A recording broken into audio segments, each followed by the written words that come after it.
Assalamu alaikum, brothers.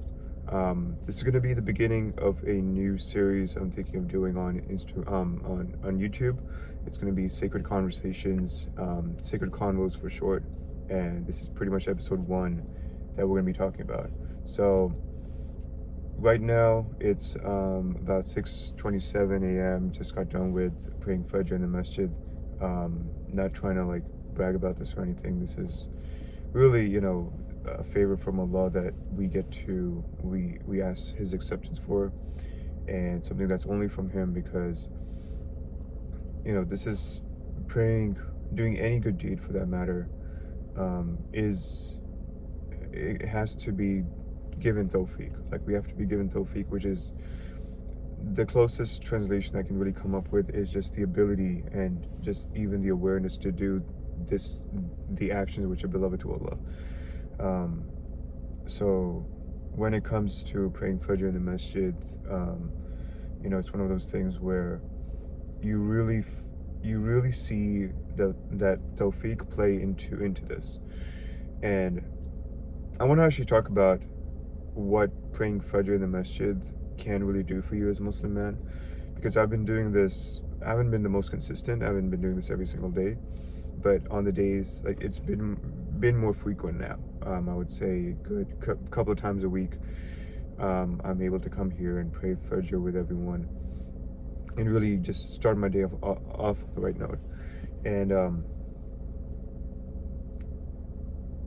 what I've come to realize is that, for someone who loves sleep and someone who just finds it very hard to wake up in the morning and has struggled in the past with, like, waking up super late and all this kind of stuff, and not living up to the potential that I can, like, even though I have ambitions and dreams of what I want to accomplish, like, I'm getting in my own way when I'm not waking up and I'm not starting my day and having those extra 3-4 hours to really make the most of my time and really have that barakah as soon as I start my day.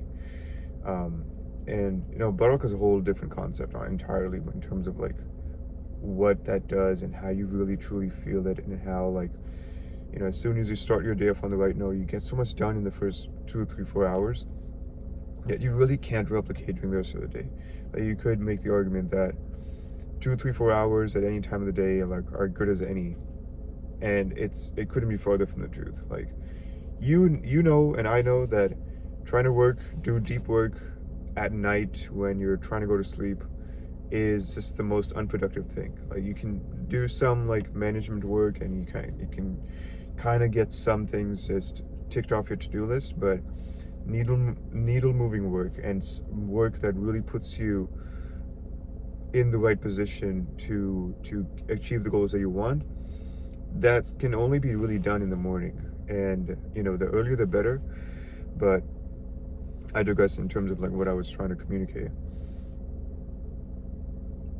What I want, if there's anyone listening to this who has any ambition and has anything that they're striving for, and they're not praying Fajr in the Masjid, or they're not praying Fajr at all, like, you have to realize that we're living in a time where, I know this is going to sound cliche if you've like listened to any like other people on the internet, but masculinity is in crisis right now. And as a Muslim man, as someone who has been given the ability to acknowledge the truth about life and the truth about Allah, and to recognize His Messenger sallallahu alaihi wasallam, like, you have to realize that Muslim men who are aware, who are awake, like, they're even more, in terms of like the attack on them, in terms of like getting them to fall off, is even more so, because you not only have societal pressures and things like in culture that are moving you away from how you should be operating, but on top of that, you have Shaitan who's like on your case, in terms of like, we need to get this guy off, because clearly if he gets on his deen and he's able to start doing things and moving things in the right direction, like, that will spell disaster for him, in terms of like not being able to fulfill the goals that he has, in terms of misleading people and just deteriorating awareness that people should have about life and about Allah in general. So that's like the first point. Like, once I started realizing that, okay, me not praying Fajr or not doing this, not praying in the masjid, is not just about me. It's really not. It has to do with the overall culture that I'm part of right now, the lazy, unambitious culture where even though I say I want things and I want to do certain things in life, like I'm not putting myself in the best position to really achieve those things by starting early and by praying Fajr. Like, and to be very honest, like, guys, I want to make one thing very clear. We don't pray Fajr in the masjid because it's the right way to start our day, and it's like, good to get a good start on your day. It's not because of that. We do it because Allah commanded us to do it. As simple as that. We do it is because that's what the Prophet ﷺ, that's what he taught us. That's the only reason we do this. So I don't want you guys to have any confusion around this in terms of why we even do this in the first place. The added benefits of like having a good day and starting off on the right foot, that comes after. And to be very honest, like, even if that wasn't the case, even if these things weren't there, we would still do it. But Allah He is so generous and He is so giving that even when we obey Him, it only benefits us spiritually, physically, mentally, all that kind of good stuff. But what you have to realize is that if you are slacking on your standards and you haven't been doing the things that you should be doing, it's not just about you, bro. And I'm especially talking to guys who are like in their 20s and don't really have that kind of responsibility, and they don't feel like what they do doesn't really matter that much, or like what they're trying to do it doesn't really have any major bearing on the world or society. What I want you guys to realize is that's limiting belief, and that's something that someone has told you, something you've internalized, that this is, I'm not supposed to be like super great or anything right now, like I'm in my 20s, I can kind of go about my life. That couldn't be farther from the truth. Like, I posted this on my Instagram the other day where I was talking about the conquest of Constantinople by Sultan Mehmed Fatih in I forget the year, but like he was 21 years old when he did that. And obviously it was prophesied by the Prophet ﷺ. It was something that was going to happen. But that, for some reason, just knowing what his age is and what he was able to do at that age, like, I reflect back to like when I was 21. I didn't know who I was. Like, I was going through college and I was taking classes, all that kind of good stuff, but I had no real awareness around in terms of like, who am I, and like, what am I all about, like, what's my purpose in life. Meanwhile, we have someone in history who literally changed the course of history by conquering a city that hadn't been conquered in over 1,000 years almost. Like, it just baffles your mind in terms of like what men are able to achieve when they have the right ambition and they refuse to let their standards fall any short of what they know they can achieve. And obviously they have the tawfiq from Allah to really achieve these things. So I want to keep this relatively short. I don't want to go on forever, but you got, like, there's so much potential being left on the table. I'm speaking for myself. There's so much potential being left on the table, and if we do not change how things have been going for the longest time in our personal lives, things on the whole that we complain about all the time in terms of like opportunities and money and business and finding a wife and doing all these things, those are going to be persistent issues that we're going to be dealing with individually and socially. And as leaders, as men who are supposed to take charge of like what's been going on, if we're not holding the line in our own lives, how can we then complain about like things are happening to our brothers and sisters all over the world? I don't need to spell out what's been going on, but it just like it we do ourselves and we do the rest of the ummah a disservice by not living up to our potential. And that starts with the obligations that we have to Allah. And the foremost of those would be the prayers. And the best prayer is the Fajr prayer. So it all starts with Fajr, bro. Like I could just say that and end the video right there.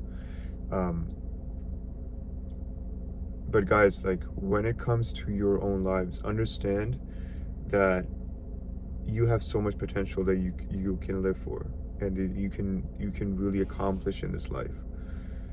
Don't let anyone make you believe that the dreams that we have, that they'll call you delusional, they'll call you all these kind of names, like you're doing too much, bro, like you need to kind of slow down, it's like go with the flow. Don't let anyone let you believe any of that, because that's not true. Going back to the story of Sultan Mehmed, just imagine like how many people must have told him before he went on conquest, during conquest, who told him, you need to stop, we need to retreat, and you need to just give up, like, because this is too hard. And he didn't listen.